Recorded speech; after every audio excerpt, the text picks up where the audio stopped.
जय हिंद स्टूडेंट्स।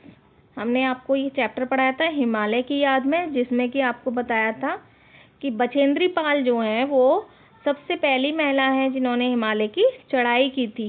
तो उन्होंने जब वो घूमने गई थी तो उन्होंने अपनी याद में क्या क्या उन्होंने देखा था वो सब बताया था। तो उन्होंने बताया था कि वो जब सबसे पहले गई थी तो उस समय 12 साल की थी और उन्होंने अपने मतलब स्कूल के बच्चों के साथ ही पिकनिक मनाने गए थे वो लोग।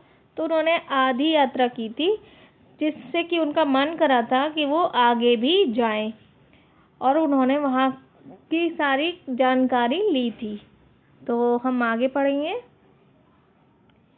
जहाँ सीखते रहने का कोई अंत नहीं है, हिमालय पर फूलों की घाटी, जहाँ ऐसे सुंदर फूल खिलते हैं जो केवल वहीं देखे जा सकते हैं।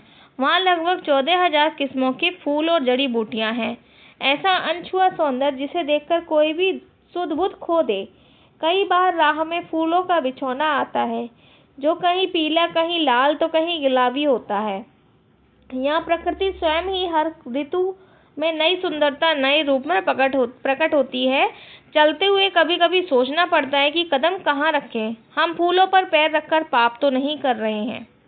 तो हिमालय पर फूलों की घाटी होती है, यानी कि वहाँ पर हिमालय पर कई जगह फूल बिछे रहते हैं जहाँ सुंदर सुंदर फूल खिलते हैं। और देखा जाता है कि वहाँ पे 14,000 किस्मों के फूल और जड़ी बूटियाँ हैं। जड़ी बूटियाँ जानते हैं आप लोग, जिससे कि दवाइयाँ बनती हैं। ऐसा अनछुआ सौंदर्य मतलब कि ऐसा कभी सुंदरता जो है ऐसी कभी देखी नहीं है जो वहाँ पर है। तो उसे देख कर सुध बुध खो दे, मतलब अपना ध्यान भी नहीं रहता है। कई बार राह में फूलों का बिछौना आता है, यानी कि फूल इतने होते हैं कि वहाँ पैर रखने की जगह नहीं होती है। तो उन्हें ऐसा लगता था कि पैर रखकर हम फूलों पर पाप तो नहीं कर रहे हैं। कभी कभी सोचना पड़ता था, है ना। तो उन्होंने कहा कि फूलों पर पैर रखकर हम पाप तो नहीं कर रहे। बर्फीले पहाड़ों की ऊंची चोटियों पर सदाबहार नदियाँ देखने का अच्छा अनुभव होता है। ब्रह्मपुत्र, गंगा, यमुना कैसे बर्फ से नदियों का रूप लेती हैं, यह देखकर मन प्रफुल्लित हो उठता है। हिमालय पर चढ़ाई करते समय लगभग 3-4 हजार मीटर की ऊंचाई तक मुश्किल नहीं होती। यहाँ से और ऊपर जाने पर ऑक्सीजन की कमी महसूस होने लगती है। जल्दी जल्दी सांस लेनी पड़ती है ताकि ज़्यादा से ज़्यादा ऑक्सीजन फेफड़ों के अंदर पहुँच सके। यहाँ वहाँ पर देखिए, जहाँ जब पहाड़ होते हैं तो वहाँ पर जो पानी होता है वो भी जम जाता है। तो बर्फीली, मतलब ये कह रहे हैं कि गंगा यमुना बर्फ से नदियों के रूप ले लेती हैं। वहाँ पानी जमा हुआ आता है, लेकिन धीरे धीरे जैसे जैसे धूप बढ़ती है तो वही बर्फ जो है पिघलती हुई नदियों का रूप ले लेती है। उसे देखकर मन प्रसन्न हो जाता है। हिमालय पर चढ़ाई करते समय 3-4 हजार मीटर तक की ऊंचाई मुश्किल नहीं होती है। यहाँ से ऊपर जाने में ऑक्सीजन की कमी महसूस होने लगती है, जल्दी जल्दी सांस लेने पड़ती है। तो उन्होंने मतलब इस ऑक्सीजन की कमी का बताया कि वहाँ जाने पर ऑक्सीजन की कमी महसूस होने लगती है और फेफड़ों के अंदर पहुँच सके ज़्यादा से ज़्यादा ऑक्सीजन, यानी जल्दी जल्दी सांस लेने पड़ती है जिससे ऑक्सीजन फेफड़ों के अंदर पहुँच सके। बर्फीले पहाड़ों की चोटियों पर, है ना। अब उन्होंने ये बताया है, तो जिस तरीके से उन्हें लगता था कि हम पहुंच रहे हैं, तो अपने साधन को हमेशा साथ रखना चाहिए। हिमालय पर रह रहे जानवरों का जीवन देखने लायक होता है। ये जानवर तब तक आपको नुकसान नहीं पहुंचाते जब तक आप उन्हें नुकसान ना पहुंचाएं। हाँ, एक बात और, कुछ लोग यति से डरते हैं। मैं तो बचपन से पहाड़ों में पली बड़ी और कई बार हिमालय पर गई, पर मुझे कभी कोई यति या हिम मानव नहीं मिला। ये सब मनगढ़ंत बातें हैं। तो जानवरों के बारे में बता रही हैं कि जब तक उन्हें परेशान नहीं किया जाता है तब तक वो भी किसी को कोई नुकसान नहीं पहुंचाते हैं।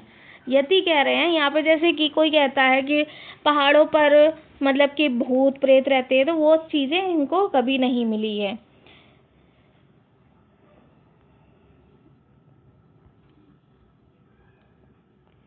हिमालय पर चढ़ने वालों को पानी बहुत पीना चाहिए क्योंकि वहाँ हवा में नमी कम होती है। जब सांस ले रहे होते हैं तो आप सूखी हवा खींचते हैं और सांस छोड़ते हैं तो भाप सी निकलती है। नमी निकलने से शरीर में पानी की कमी हो जाती है। चढ़ाई के दौरान बर्फ देखकर ज़्यादा कपड़े पहनने से भी पसीना खूब आता है। पसीने के रूप में पानी निकल जाना भी अच्छा नहीं रहता, इसलिए वहाँ प्रतिदिन 4 लीटर से अधिक पानी पीना चाहिए। हिमालय दर्शन सही मायने में आत्मदर्शन है। कर आइए हिमालय दर्शन कम से कम एक बार।